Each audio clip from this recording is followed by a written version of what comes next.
Hello दोस्तों, आप सभी का स्वागत है आपके अपने यूट्यूब चैनल इंग्लिश मस्ती पर। आज हम आपको बताने जा रहे हैं कि बीएड की फ़ाइल कैसे बनाई जाती है। हमारा सब्जेक्ट है हिंदी। अब सबसे पहले हम अभ्यास पाठ योजना संख्या डालेंगे। उसके बाद महाविद्यालय का नाम डालेंगे, जो भी आपके महाविद्यालय का नाम हो उसको आप डालिए। उसके बाद वहाँ का एड्रेस डालिए। उसके बाद 5 हम छोटे छोटे बॉक्स बनाएंगे। उसमें हम लिखेंगे दिनांक, कक्षा, विषय, अवधि और कालांश।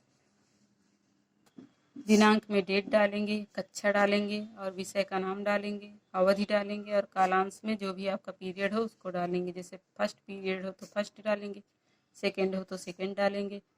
प्रकरण उसके बाद है, जो भी आपका प्रकरण हो। जैसे हमने पदावली पे बनाया हुआ है लेसन प्लान, तो हम यहाँ पर पदावली लिखेंगे। उसके बाद हमारा हेडिंग होगा सामान्य उद्देश्य, छात्रों में हिंदी भाषा के प्रति रुचि जागृत करना, ये हमारा पहला पॉइंट होगा। दूसरा पॉइंट, बच्चों को कल्पना शक्ति का अवसर प्रदान करना। तीसरा, बच्चों के द्वारा मातृभाषा का विकास करना। और चौथा पॉइंट होगा भाषा ज्ञान को अच्छे से समझना। उसके बाद नेक्स्ट हेडिंग होगी विशिष्ट उद्देश्य। पहला पॉइंट है छात्रों को पदावली रचना का अध्ययन करवाना। दूसरा पॉइंट है छात्रों के शब्द भंडार में वृद्धि करना। और तीसरा पॉइंट है छात्रों से भगवान श्री कृष्ण के स्वरूप का पूर्ण अध्ययन करवाना। शिक्षण सहायक सामग्री में हमारा है संकेतक, लपेट, श्यामपट। उसके बाद हमारी शिक्षण विधि है। शिक्षण विधि में प्रश्नोत्तर विधि, व्याख्या विधि और प्रदर्शन विधि है। उसके बाद आगे की हेडिंग है हमारा पूर्व ज्ञान। पूर्व ज्ञान में बच्चों को भगवान श्री कृष्ण की सामान्य जानकारी है, इसको हम लिखेंगे। उसके बाद प्रस्तावना प्रश्न हमारा आ जाता है। उसमें 3 कॉलम बनाएंगे, क्रम संख्या, छात्राध्यापक कथन, छात्र और छात्रा कथन। छात्राध्यापक कथन में हम प्रस्तावना प्रश्न बोलेंगे। जैसे अच्छा ये बताओ तुम्हारे घर में किसकी पूजा होती है? ईश्वर, अल्लाह, भगवान। छात्र छात्रा कथन में लिखा जाएगा। उसके बाद किस भगवान की आप लोग पूजा करते हैं? राम और कृष्ण, बच्चे बताएंगे। तीसरा क्वेश्चन है कृष्ण भगवान के भक्त लेखिका का नाम बताइए, तो मीराबाई। उसके बाद चौथा पॉइंट है मीराबाई की किसी रचना का नाम बताइए, उसमें पदावली लिखा जाएगा।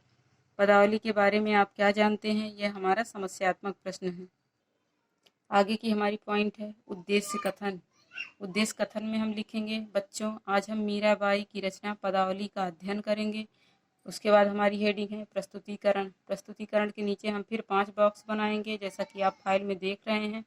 पहला क्रम संख्या, दूसरा शिक्षण बिंदु, तीसरा छात्राध्यापक कथन, चौथा छात्र छात्रा कथन और पांचवा है हमारा श्यामपट कार्य।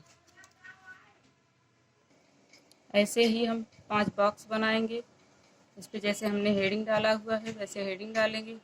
उसके बाद हम पहला शिक्षण बिंदु डालेंगे आदर्श वाचन। आदर्श वाचन के सामने लिखेंगे छात्राध्यापक स्वयं पढ़ेंगे और बच्चे ध्यानपूर्वक सुनेंगे। अनुकरण वाचन दूसरा पॉइंट होगा हमारा। उसमें छात्राध्यापक बच्चों से पढ़ने के लिए कहेंगे, बच्चे अनुकरण वाचन करेंगे।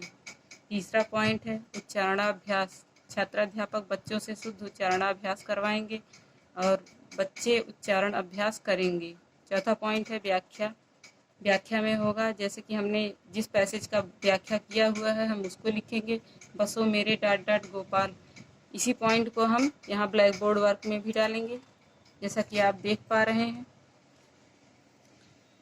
इसमें व्याख्या हम किए हैं पूरे पैसेज का, आप इसको देख सकते हैं और ऐसे ही आप बना सकते हैं। उसके बाद हम फिर से 5 बॉक्स जैसे आगे बनाए हुए थे वैसे ही बनाएंगे और व्याख्या का आधा पार्ट इधर है, आप इसको देख लीजिए, ऐसे ही आप भी कर लीजिए। उसके बाद हमारा शिक्षण बिंदु का अगला पॉइंट है काठिन्य निवारण। काठिन्य निवारण में छात्राध्यापक बच्चों को कठिन शब्दों का अर्थ बताएंगे, बच्चे ध्यानपूर्वक सुनेंगे। उसके बाद हमारा श्यामपट कार्य में है शब्द अर्थ, जैसे अरुण का माथा, मोहिनी का मोहित करने वाला, नूपुर घुंघरू पायल का, घंटिका घंटी। उसके बाद हमारा बोधगम्य प्रश्न है। बोधगम्य प्रश्न का पहला क्वेश्चन है प्रस्तुत रचना किसकी है।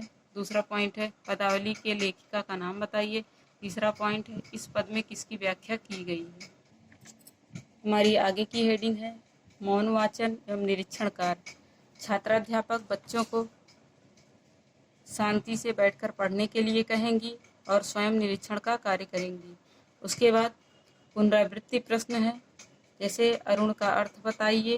पहला क्वेश्चन है मीराबाई किस ईश्वर की उपासना करती हैं। दूसरा क्वेश्चन है और तीसरा है पदावली किसकी रचना है। ये हमारा तीसरा क्वेश्चन है। उसके बाद हम बच्चों को गृह कार्य देंगे। गृह कार्य में बच्चों आप व्याख्या को लिखकर और उसे अच्छे से पढ़कर आएंगे। मित्रों, अगर आपको हमारा वीडियो अच्छा लगा हो तो प्लीज़ लाइक करें, शेयर करें, सब्सक्राइब करें और कमेंट करना ना भूलें। धन्यवाद।